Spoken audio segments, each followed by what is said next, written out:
Amém. Graça e paz de Jesus a todos.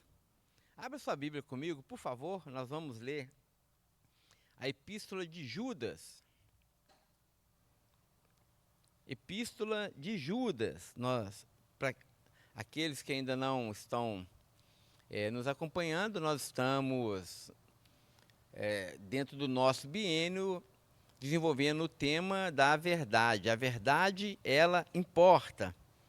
E pela manhã nós estamos estudando as cartas joaninas, 1º, 2º e 3º João. E também nós começamos os nossos estudos ainda pela manhã no nosso livro de Êxodo. Então você que não tem o hábito de vir pela manhã, venha pela manhã, certamente você será muito edificado. E à noite nós estamos com essa temática da verdade, também nos debruçando nessa importante carta, nessa urgente carta de Judas.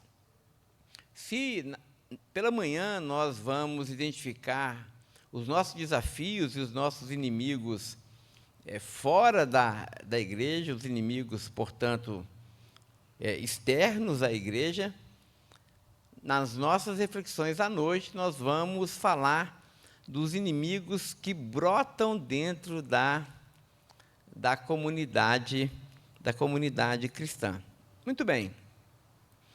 Nós vamos ler toda a epístola, são poucos versos, mas antes da gente fazer a leitura, eu gostaria que a gente fechasse nossos olhos e mais uma vez orássemos ao Senhor, pedindo a Ele a graça e a iluminação para que Ele possa, já na leitura, falar conosco nessa noite.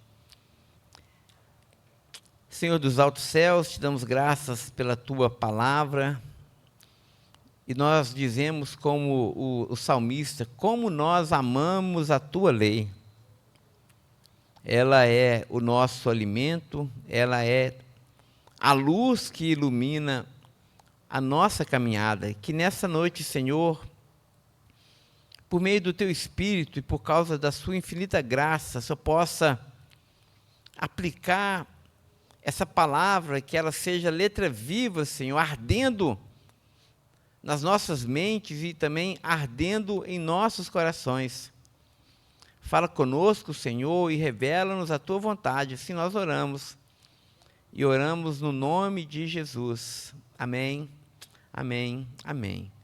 Amém, irmãos. Hoje nós vamos refletir nos primeiros 3 versículos dessa carta de Judas, mas só para a gente entender todo o contexto, a gente vai ler toda a carta. Portanto, eu leio palavras de Judas, irmão de Jesus. Ele vai iniciar sua carta assim: Judas, servo de Jesus Cristo e irmão de Tiago, aos chamados, amados em Deus Pai e guardados em Jesus Cristo.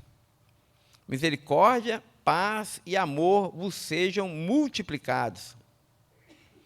Amados, quando empregava toda a diligência em escrever-vos acerca da nossa comum salvação, foi que me senti obrigado a corresponder-me convosco, exortando-vos a batalhardes diligentemente pela fé que uma vez por todas foi entregue aos santos. Pois certos indivíduos se introduziram com dissimulação, os quais desde muito foram antecipadamente pronunciados para essa condenação, homens ímpios, que transformam em libertinagem a graça do nosso Deus e negam o nosso único, soberano e Senhor, Jesus Cristo. Quero, pois, lembrar-vos, embora já estejais cientes de tudo uma vez por todas, que o Senhor, tendo libertado um povo, tirando-o da terra do Egito, destruiu depois os que não creram. E a anjos, os que não guardaram o seu estado original, mas abandonaram o seu próprio domicílio, Ele também tem guardado sob trevas, em algemas eternas, para o juízo do grande dia. como Sodoma e Gomorra e as cidades circunvizinhas, que havendo-se entregado à prostituição, como aqueles seguindo após outra carne, são postas para exemplo do fogo eterno, sofrendo a punição. Ora, estes, da mesma sorte, quais sonhadores alucinados, não só contaminam a carne, como também rejeitam governo e difamam autoridades superiores. Contudo, o arcanjo Miguel, quando contendia com o diabo e disputava a respeito do corpo de Moisés, não se atreveu a proferir juízo difamatório contra ele. Pelo contrário, disse: o Senhor te repreenda. Estes, porém, quanto a tudo que não entendem, difamam, e a tudo o que compreendem por instinto natural, como brutos sem razão, até nessas coisas eles se corrompem. Ai deles, porque prosseguiram pelo caminho de Caim, e movidos de ganância, se precipitaram no erro de Balaão, e pereceram na revolta de Corá.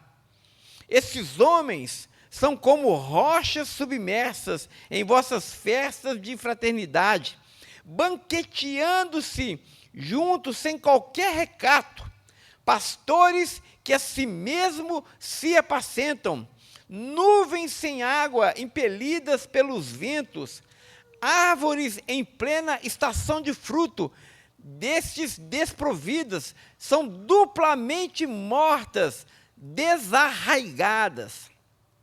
Eles também são ondas bravias do mar, que espumam as suas próprias sujidades, estrelas errantes, para os quais tem sido guardada a negridão das trevas para sempre. Quanto a estes, foi que também profetizou Enoque, o sétimo depois de Adão, dizendo: eis que veio o Senhor entre as suas santas miríades, para exercer juízo contra todos e para fazer convicto todos os ímpios, acerca de todas as obras ímpias que impiamente praticaram, e acerca de todas as palavras insolentes que ímpios pecadores proferiram contra ele.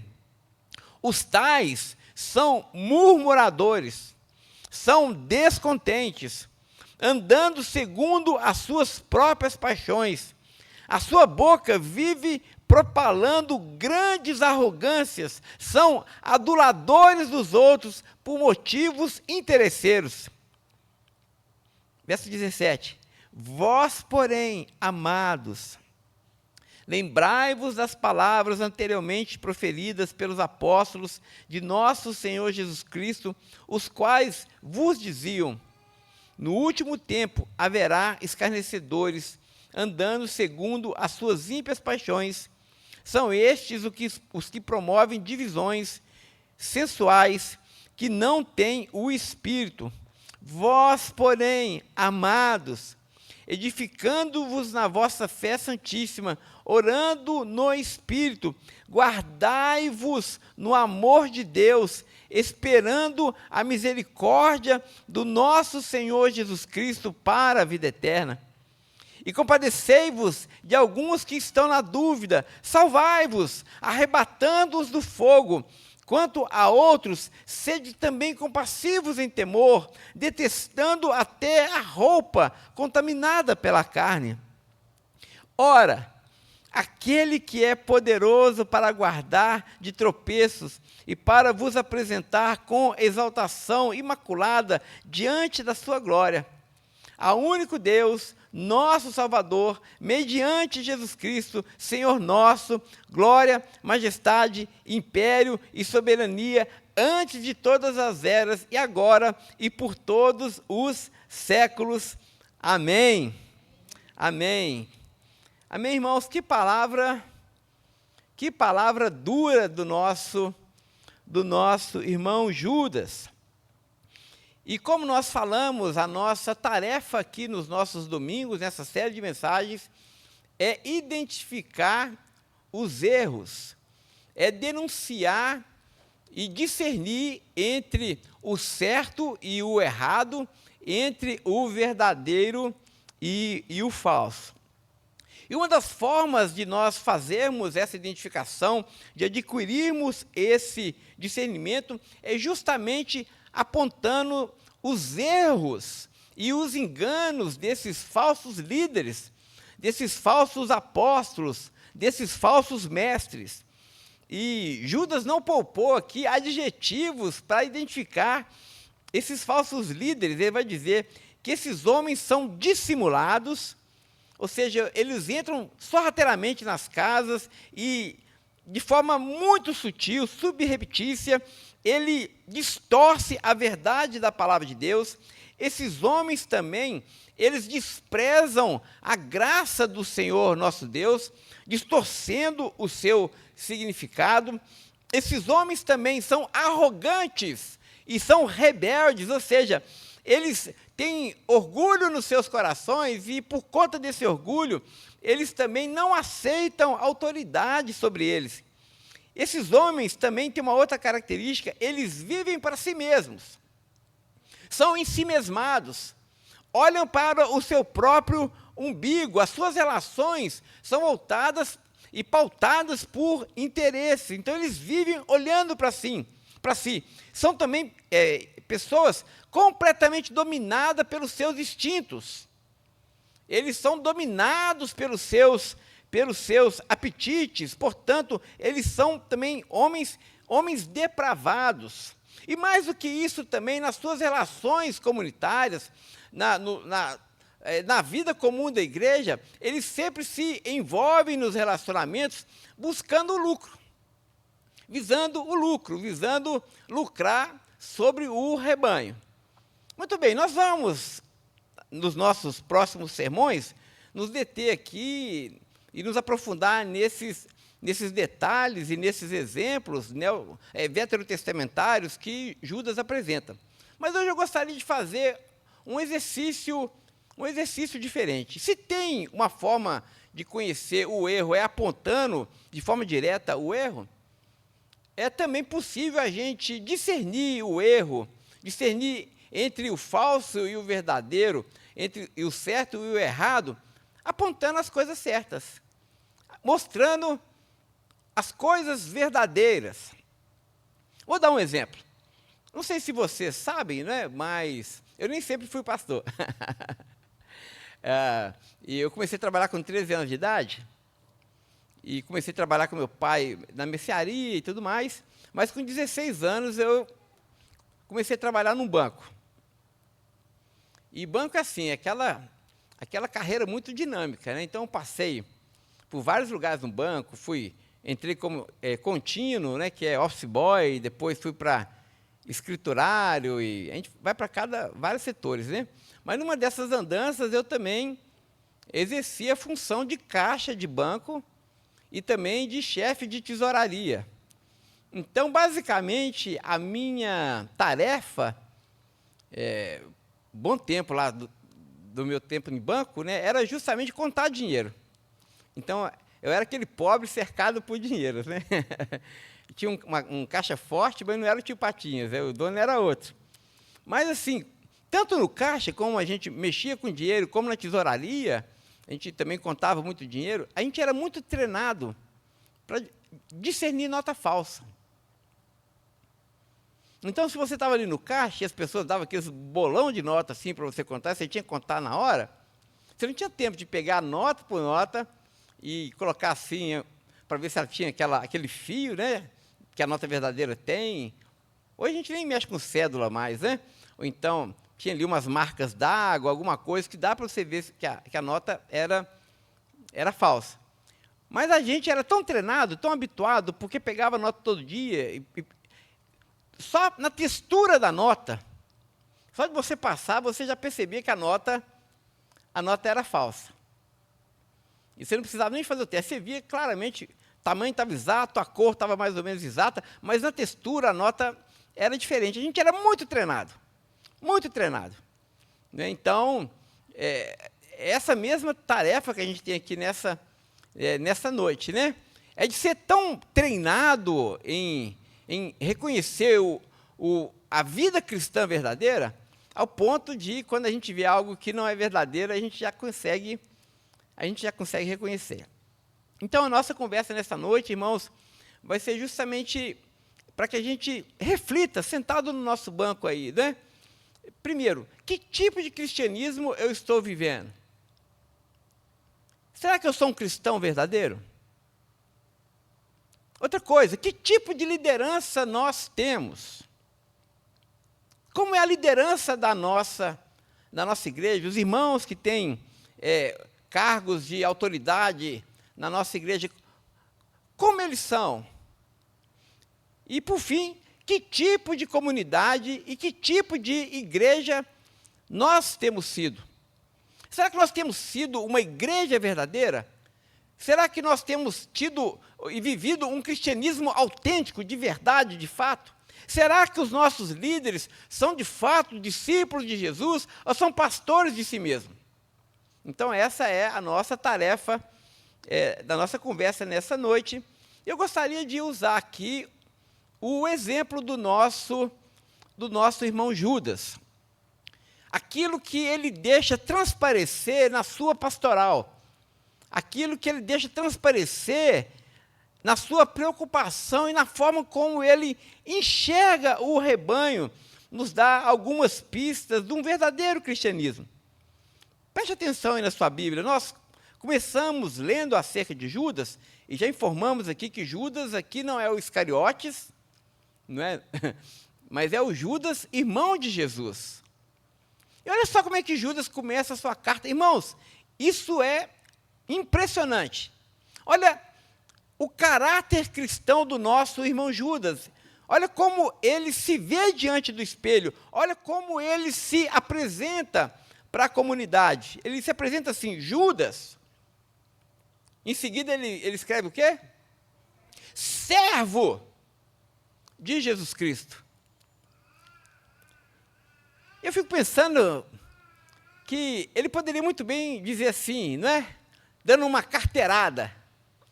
Então, afirmando o seu pedigree, ele poderia dizer, Judas, irmão, encher a boca, irmão de Jesus. Não ia dar mais assim, mais peso para a fala dele? Não é? Ele compartilhou o mesmo útero de Jesus, não é assim? Ele foi gestado também em Maria. Ele poderia dizer, olha, quem está falando com vocês aqui, ele tem pedigree, ele tem um irmão forte. Quem é o meu irmão? O meu irmão é Jesus Cristo. Mas quando Judas se vê, meus irmãos, e se apresenta diante daquela comunidade, e ele mostra claramente que ele entende quem ele é e quem Cristo é. Ele vai dizer, eu sou Judas, mas eu sou servo de Jesus Cristo. E nós sabemos aqui nos nossos estudos de EBD, que essa palavra servo é a palavra grega doulos, que significa escravo. Escravo.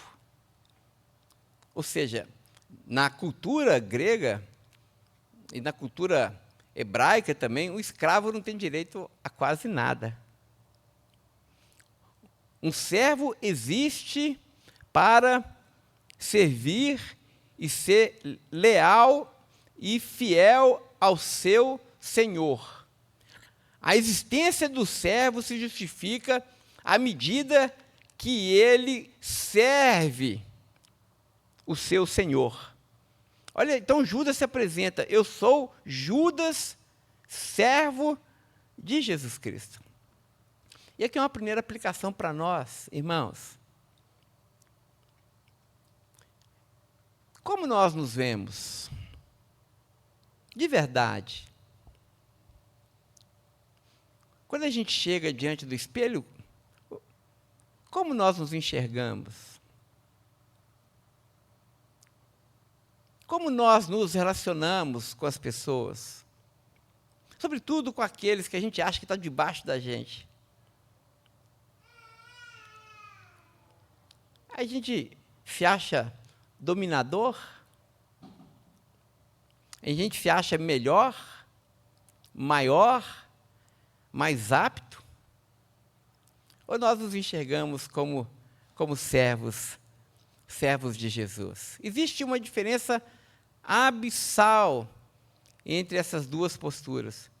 Porque, irmãos, ou nós somos servos de Jesus, ou então nós somos pastores de nós mesmos.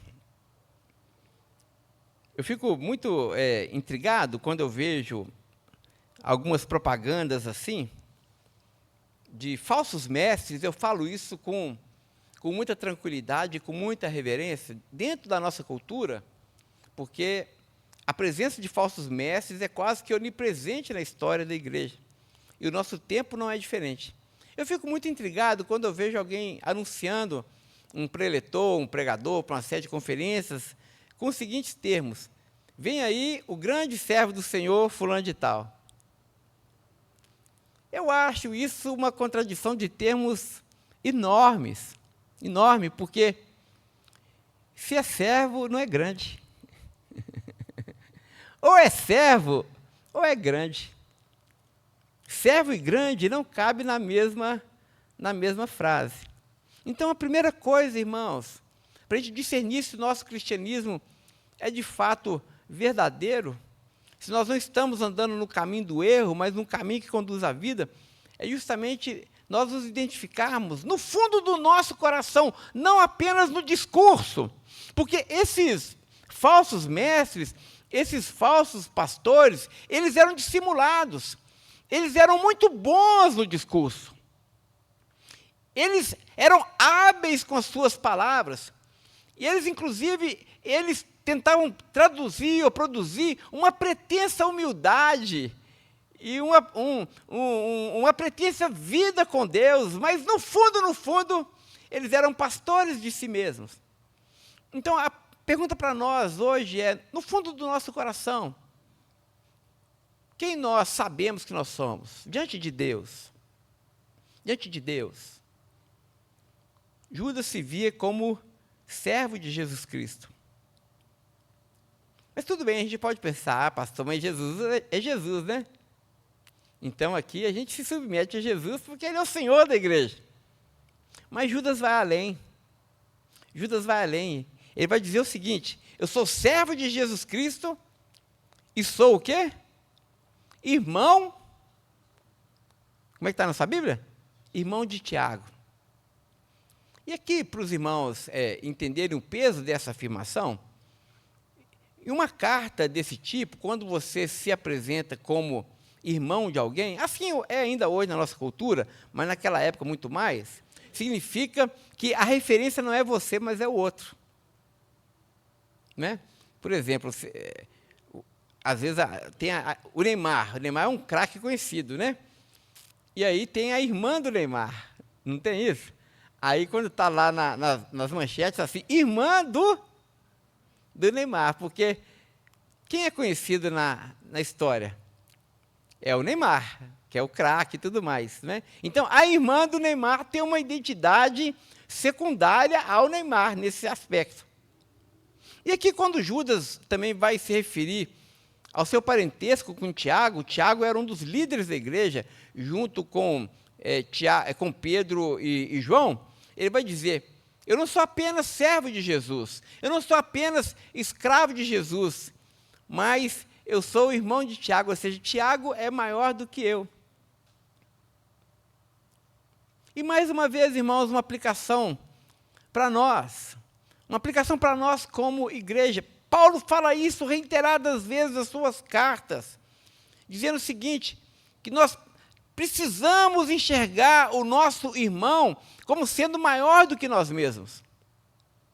Aqui está, irmãos, o verdadeiro espírito do Evangelho, a verdadeira humildade que vem do Evangelho de Jesus. É você, de fato, olhar para o seu irmão e perceber que você é um devedor do seu irmão. Que você existe para servir a Jesus, para glorificar a Jesus, para exaltar a Jesus, mas também nós existimos como igreja, como filhos de Deus, para servir o nosso próximo, para servir o nosso irmão. A gente vive em tempos, irmãos, que é muito claro que nós somos treinadinhos a desenvolver uma mentalidade muito clientelista, onde a gente é ensinado a pensar que nós merecemos as coisas, que nós temos os nossos direitos, não é assim? E aí a gente fica feridinho por qualquer coisa, gente. Porque nós somos o umbigo do mundo, nós somos dodóis por onde nós passamos. E não é diferente quando nós entramos na igreja, esse espírito nos acompanha e a gente fica medindo as pessoas à medida que as pessoas nos valorizam. Por quê? Porque a gente acha que a gente vale alguma coisa mesmo. E aí a gente fica ferido quando o irmão, às vezes, não nos cumprimenta. Coisa boba, pequena. Mas a gente acha que a gente merece a atenção do irmão. A gente fica triste quando o irmão esquece da gente num convite. Eu sou cara de pau, eu vou em lugar que eu não sou convidado, às vezes. Né? Mas às vezes a gente fica melindrado e ferido. O irmão não me convidou para tal coisa. O irmão se esqueceu de mim para tal assunto. Ou então o irmão não me consultou porque eu sou uma referência, eu sou uma sumidade, eu sou uma liderança dentro da igreja, esse irmão está muito autônomo. E assim, um parênteses, né, irmãos? Nós que somos líderes, a gente tem que tomar cuidado com isso para que a gente não domine o rebanho. Para que a gente não tenha uma liderança centralizadora, que escraviza o irmão. Todo irmão tem que pedir bênção para a gente, porque a gente acha que nós temos sempre a última palavra e a nossa palavra sempre é melhor. E a gente nunca acredita que Deus também pode usar o irmão. E quando o irmão é autônomo e toma as suas decisões e deseja servir a Jesus da forma como ele está sendo revelado por Deus, aí a gente fica todo feridinho. Como assim? Eu sou pastor da igreja e não fui comunicado? Como assim? Eu sou pastor da igreja e não fui convidado? Como assim? Eu sou pastor da igreja e ninguém quis ouvir o meu conselho? E a gente fica com esses melindres, irmãos. Isso é um sintoma que nós não entendemos o espírito do cristianismo, o espírito do evangelho. Porque o nosso Senhor, meus irmãos, isso está lá em João capítulo 13, o nosso Senhor, mesmo sendo o Senhor e Deus, ele se despiu, literalmente ele se despiu, e lavou os pés dos seus discípulos, dizendo o seguinte: façam o mesmo, façam o mesmo, façam o mesmo. Humildade não é discurso. Aliás, que nós estamos cansados de discurso. Eu, pelo menos, estou cansado. Estou cansado de blá, blá, blá. Blá, blá, blá. A gente quer ver vida. Sabe por que as pessoas estão tomando uma ojeriza do Evangelho? Estão tomando uma ojeriza da igreja? Estão, inclusive, atacando o cristianismo. É claro, tem um espírito do anticristo que odeia a igreja, quer destruir a igreja. Mas, meus irmãos, eles estão tomando ojeriza da igreja, denunciando coisas que, de fato, estão acontecendo na igreja. E uma delas é o culto à personalidade. É o culto ao nosso próprio ego. Nós somos estrelas. Perto da minha casa tem uma igreja que tem área VIP.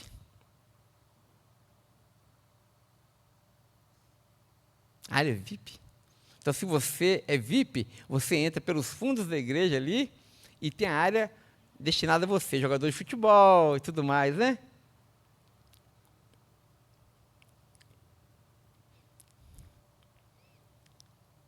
Judas vai olhar para si e vai dizer: não, Eu não sou nada disso.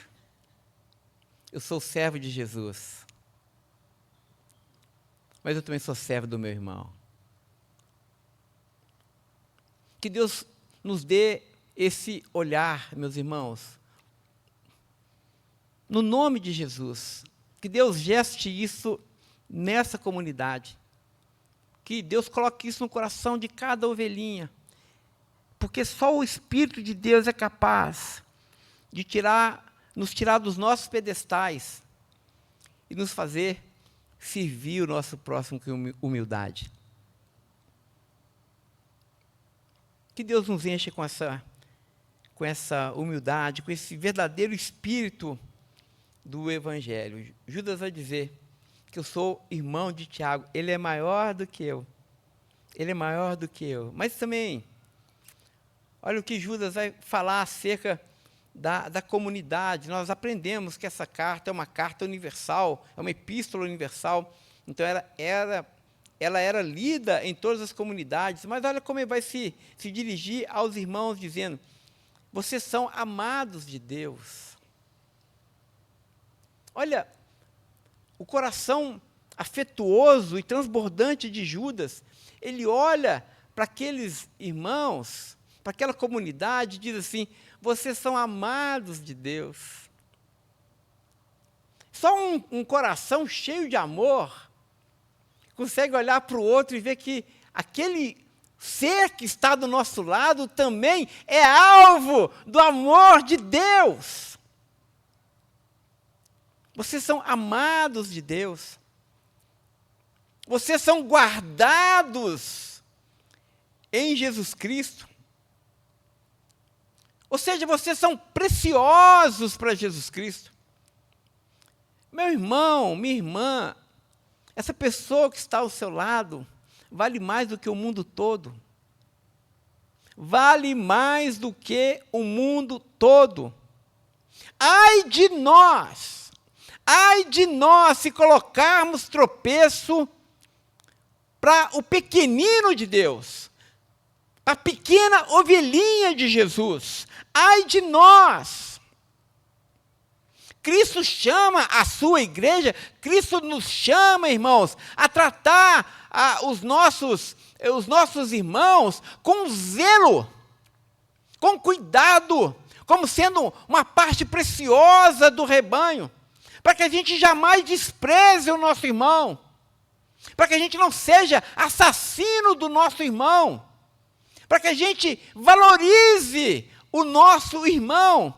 Irmãos, cada ovelhinha que Deus tem dado a Betel é valiosa, é preciosa. Todos nós. Aqui Judas se nivela com esses irmãos, dizendo: aqui não tem maior, não tem menor. Aqui não tem negro, não tem branco, não tem bonito, não tem feio, não tem alto, não tem baixo, não tem nada que nos estigmatiza, nada que nos etiqueta. O mundo faz isso, o mundo divide, o mundo separa, o mundo seleciona, o mundo discrimina, o mundo trata melhor quem se veste bem, não é? O mundo valoriza quem tem dinheiro, o mundo valoriza quem é mais bonito, o mundo despreza o pequeno, o mundo despreza o despossuído, o mundo despreza o que tem pouca cultura. O mundo é assim, gente. A gente não pode ficar surpreso em relação a isso, porque eles estão mortos.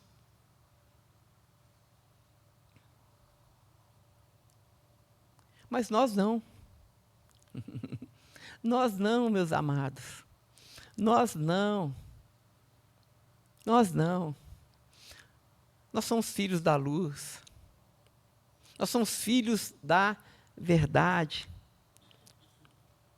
Cristo nos chama a nos amarmos mutuamente, sem barreiras. Cristo nos chama a andarmos em unidade. Todos nós fomos chamados por Jesus Cristo. Todos nós pertencemos a um único rebanho. Todos nós somos ovelhas de um único pastor. Todos nós bebemos de um mesmo Espírito. Todos nós precisamos de uma mesma redenção. E todos nós um dia vamos morar juntos no mesmo lugar. Somos um em Jesus. Então que Deus nos batize, irmãos, com esse espírito de Judas. Que Deus geste isso no seio da Betel. Essa igreja de verdade. Essa igreja que leva a palavra da verdade e os relacionamentos muito, mas muito a sério. Que a dor do seu irmão seja a sua dor. Que a honra do seu irmão seja a sua honra. Que não haja entre nós competições, que não haja entre nós invejas, que não haja entre nós intrigas, que não haja entre nós disse-me disse.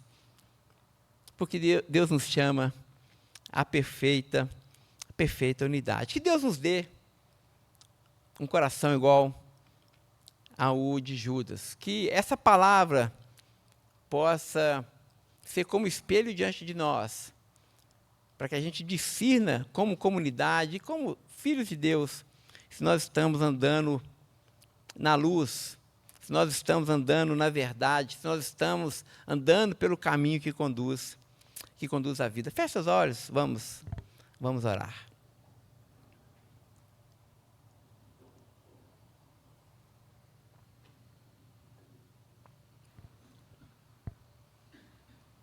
Aproveite e ore por você. Ore pelo seu coração. Permita que essa palavra possa ser aplicada na sua vida. Não permita que Satanás roube essa palavra do seu coração. E se você se sentiu provocado, se sentiu desafiado a mudar algo na sua vida, se Deus tratou com o seu orgulho assim como tem tratado com o meu, se Deus te chama a viver uma vida cristã de verdade, ore ao Senhor, se apresente diante do Senhor, não permita que esse momento passe apenas como um momento de oração, não distraia, mas ore e peça ao Senhor que possa gestar isso no seu coração, e também ore pela nossa igreja, pela liderança da nossa igreja, muito mais do que apontar os erros da nossa comunidade. Nós precisamos ir ao Senhor em oração para que a nossa comunidade se pareça e sirva a Jesus Cristo. Nessa noite te damos graças, Senhor, por essa palavra. Obrigado, porque ela é poderosa, Senhor, para nos salvar. Ela não muda. E nessa noite te pedimos a tua direção, te pedimos a tua transformação, Senhor, porque nós precisamos nos converter. Nós precisamos nos converter a Ti, Senhor. Nós precisamos nos converter aos nossos irmãos. Ó Senhor, como nós cantamos aqui nessa noite, somos um corpo em Jesus Cristo. Ó Deus, e que a nossa vida possa espelhar com a máxima densidade possível essa nova sociedade, essa bela sociedade, essa viva sociedade que está sendo construída a partir da morte e da ressurreição de Jesus. Que a Betel, Senhor, possa ser a tua imagem. Que cada irmão da Betel possa, Senhor, transparecer, não apenas nas palavras, mas sobretudo na vida, que possamos encarnar essa palavra. Ó Senhor, que ela possa transbordar de nós, para que o mundo possa ver a luz de Cristo em nós e possa glorificar ao nosso Pai que está nos céus. Faça isso.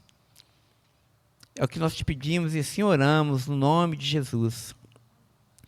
E assim que a graça do Senhor Jesus, o grande amor de Deus, o nosso bondoso Pai, e a doce consolação que vem por meio do seu Santo Espírito, e seja com todo o povo de Deus, espalhado por toda a terra, não apenas hoje, mas até o dia de Cristo Jesus. Amém, amém e amém. Amém, irmãos. Não vai embora sem dar pelo menos uns 50, 60 abraços. Eu acho que nós temos um cafezinho ali, Geusa. Temos um chazinho aqui no nosso hall. Antes de ir embora, também toma um chazinho conosco e que Deus abençoe a nossa semana. Amém.